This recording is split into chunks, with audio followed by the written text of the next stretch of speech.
BJP বিধায়কে খেদা খাব বহু বিজেপি বিধায়কক খেদিবলৈ প্ৰস্তুতি ২৬ত খেদা খাব কেইবাজনো বিজেপিৰ বিধায়কে কোনে কোনে খেদা খাব তাৰ তালিকা আমাৰ হাতত ২৬ৰ নিৰ্বাচনৰ দিন যিমানেই চমু চাপিছে সিমানেই কলিজা কঁপিছে বহু বিজেপি বিধায়কৰ ইতিমধ্যে ২৬ৰ নিৰ্বাচনলৈ কঁকালত টঙালি বান্ধি সাজু হৈছে শাসকীয় দলটো কালিৰে পৰা সোণাপুৰত চলিছে বিজেপিৰ ৰুদ্ধদ্বাৰ চিন্তন বৈঠক তাৰ মাজতে কেইবাজনো বিজেপি বিধায়কলৈ আহিছে বেয়া খবৰ ২৬ত টিকট কৰ্তন হ'ব কেইবাজনো বৰ্তমানৰ বিজেপিৰ মন্ত্ৰী বিধায়কৰ প্ৰকাশ পাইছে নাম কৰ্তনৰ সম্ভাৱনা থকা মন্ত্ৰী বিধায়কৰ তালিকাত নাম আছে সুৰেন ফুকন ডিগবৈ চক্ৰধৰ গগৈ খোৱাং সঞ্জয় কিষাণ তিনিচুকীয়া প্ৰশান্ত ফুকন ডিব্ৰুগড় যোগেন মোহন মাহমৰা ধৰ্মেশ্বৰ কোঁৱৰ সোণাৰী হিতেন্দ্ৰনাথ গোস্বামী যোৰহাট অমিয় ভূঞা বিহপুৰীয়া দিগন্ত ঘাটোৱাল বিহালী প্ৰমোদ বৰঠাকুৰ বিশ্বনাথ গণেশ কুমাৰ লিম্বু বৰচলা প্ৰতুল বৰা দিছপুৰ ফণী তালুকদাৰ ভৱানীপুৰ পৰমানন্দ ৰাজবংশী দৰং এই তালিকাত আছে আৰু কেইবাজনো বিধায়কৰ নাম বিধায়কে গম পোৱাৰ পূৰ্বেই বিজেপি নেতৃত্বৰ গোপন সমীক্ষা ১২৬টা সমষ্টিত টিকট প্ৰত্যাশী প্ৰতিজন নেতাৰ হৈছে সমীক্ষা মুখ চাই নহয় কাম চাইহে ২৬ত টিকট পাব মন্ত্ৰী বিধায়কে ৰাজ্যিক বিজেপিৰ সভাপতি দিলীপ শইকীয়াৰ এই বিস্ফোৰক মন্তব্য ৰাইজৰ আশীৰ্বাদ ৰাইজৰ আস্থা পুনৰ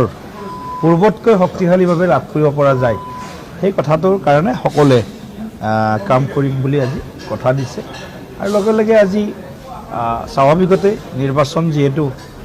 সমাগত আমাৰ হাতত ৬টা মাহ থাকিব গতিকে আগষ্ট মাহ পালেহি গতিকে ৬টা মাহত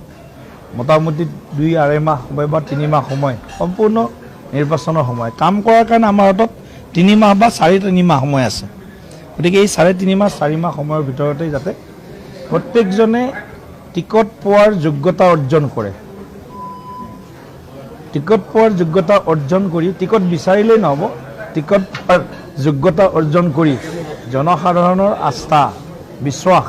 যাতে শক্তিশালীভাৱে পুনৰ মানে ঘূৰাই আনিব পাৰে বা পুনৰ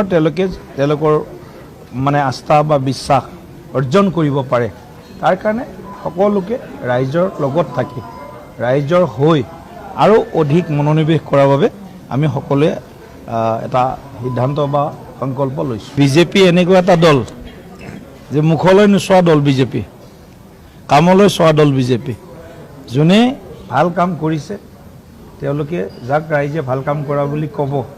বিভিন্ন ছাৰ্ভে ইত্যাদিত গোটেই কথাবিলাক প্ৰতিফলিত হ'ব তেওঁৰ মৰণ নাই আৰু যিবিলাকে হয়তো ক'ৰবাত কিবা গণ্ডগোল কৰিছে বা গণ্ডগোল কৰাৰ এটা প্ৰতিফলন হৈছে তেতিয়াহ'লে তেওঁলোকৰ অসুবিধা নিশ্চয় হ'ব ৰাইজৰ আশীৰ্বাদ ৰাইজৰ আস্থা পুনৰ পূৰ্বতকৈ শক্তিশালীভাৱে লাভ কৰিব পৰা যায় সেই কথাটোৰ কাৰণে সকলোৱে কাম কৰিম বুলি আজি কথা দিছে আৰু লগে লগে আজি স্বাভাৱিকতে নিৰ্বাচন যিহেতু সমাগত আমাৰ হাতত ৬টা মাহ থাকিব গতিকে আগষ্ট মাহ পালেহি গতিকে ৬টা মাহত মোটামুটি ২-২.৫ মাহ সময় বা ৩ মাহ সময় সম্পূৰ্ণ নিৰ্বাচনৰ সময় কাম কৰাৰ কাৰণে আমাৰ হাতত ৩ মাহ বা ৩.৫ মাহ সময় আছে গতিকে এই ৩.৫ মাহ ৪ মাহ সময়ৰ ভিতৰতে যাতে প্ৰত্যেকজনে টিকট পোৱাৰ যোগ্যতা অৰ্জন কৰে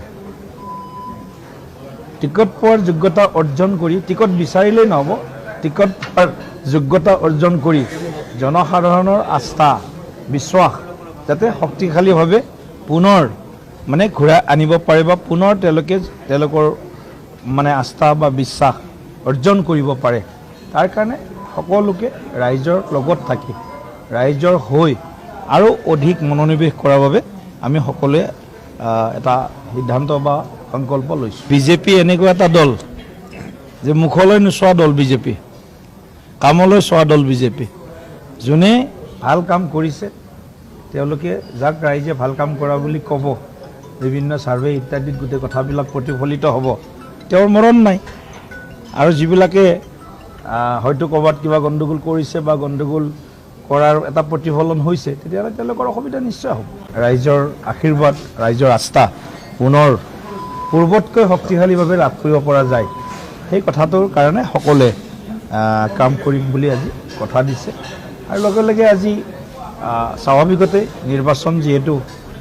সমাগত আমাৰ হাতত 6টা মাহ থাকিব গতিকে আগষ্ট মাহ পালেহি গতিকে 6টা মাহত মোটামুটি 2-2.5 মাহ সময় বা 3 মাহ সময় সম্পূৰ্ণ নিৰ্বাচনৰ সময় কাম কৰাৰ কাৰণে আমাৰ হাতত 3 মাহ বা 4.5 মাহ সময় আছে গতিকে এই 3.5 মাহ 4 মাহ সময়ৰ ভিতৰতে যাতে প্ৰত্যেকজনে টিকট পোৱাৰ যোগ্যতা অৰ্জন কৰে